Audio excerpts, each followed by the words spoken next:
Hey guys, in this video, we're going to take a look at how you can crop an image to fit exactly display wallpaper size on the iPhone 15 series. First, let's go back to the home screen by swiping up at the bottom of the screen. From the home screen, open up the Photos app. Then in here, open up a photo. Next, tap on the Edit button. Then down here, tap on the Crop button. Now we go back to the top and tap on the Selection Size button. In here, tap on Wallpaper. Now the phone will set your image to the exact size of the wallpaper. Next, you can zoom in on the picture or zoom out. So once you zoom in, you can also move the picture around.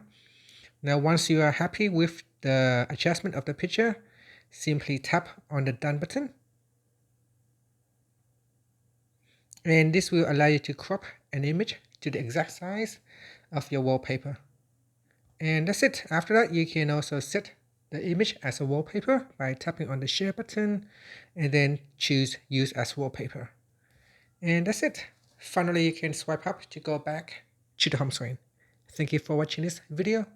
Please like and subscribe to my channel for more videos.